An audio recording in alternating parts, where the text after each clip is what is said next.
ഭഗവത്ഗീത ഭഗവത്ഗീത ഭഗവത്ഗീത മഹാഭാരതത്തിൻ്റെ ഒരു ഭാഗമാണ്. Bhagavad Gita is a part of മഹാഭാരതത്തിൻ്റെ ഒരു ഭാഗമാണ് ഭഗവത്ഗീത. ഭഗവത്ഗീത എഴുതിയതാരാണെന്നറിയാമോ? ഭഗവത്ഗീത എഴുതിയിരിക്കുന്നത് വേദവ്യാസ മഹർഷിയാണ്. ഭഗവത്ഗീത എഴുതിയിരിക്കുന്ന ഭാഷ ഏതാണ്? ഭാഷ സംസ്കൃത ഭാഷയാണ്. സംസ്കൃത ഭാഷയുടെ ലിപി ദേവനാഗരി ലിപിയാണ്.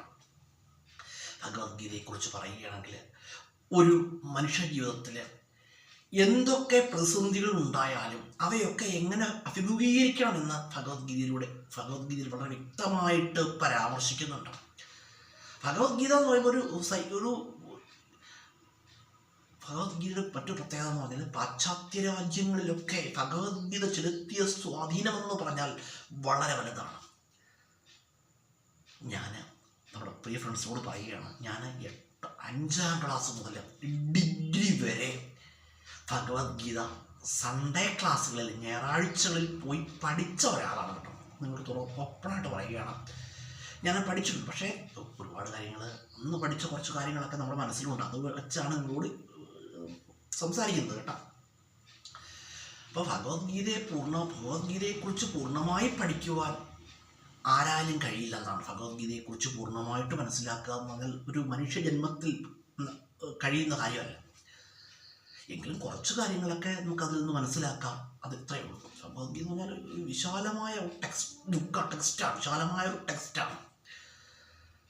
അതുപോലെ തന്നെ ഗാന്ധിജി, നമ്മുടെ രാഷ്ട്രപിതാവായ ഗാന്ധിജി ഭഗവത്ഗീതയ്ക്ക് നൽകിയിരിക്കുന്ന സ്ഥാനം തൻ്റെ അമ്മയോളം വലിയൊരു സ്ഥാനമാണ് ഭഗവത്ഗീത എന്ന ഗ്രന്ഥത്തിന് നമ്മുടെ രാഷ്ട്രപിതാവായ ഗാന്ധിജി നൽകിയിരിക്കുന്നത്.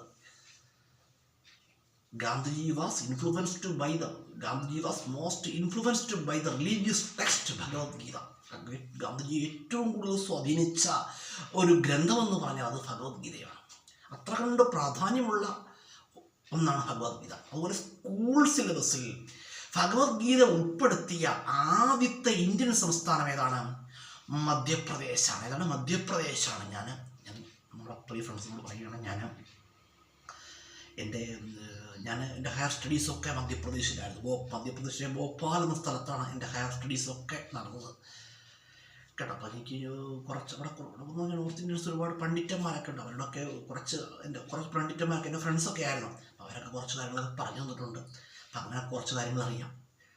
അങ്ങനെയൊക്കെ മനസ്സിലാക്കിയ കാര്യങ്ങളാണ് കേട്ടോ. അങ്ങനെയൊക്കെയുള്ള കാര്യങ്ങളാണ് നമ്മുടെ പ്രിയ ഫ്രണ്ട്സിനായിട്ട് നമ്മൾ വീഡിയോയിലൂടെ, യൂട്യൂബിലൂടെയും ഫേസ്ബുക്കിലൂടെയൊക്കെ ഷെയർ ചെയ്യുന്നത് കേട്ടോ.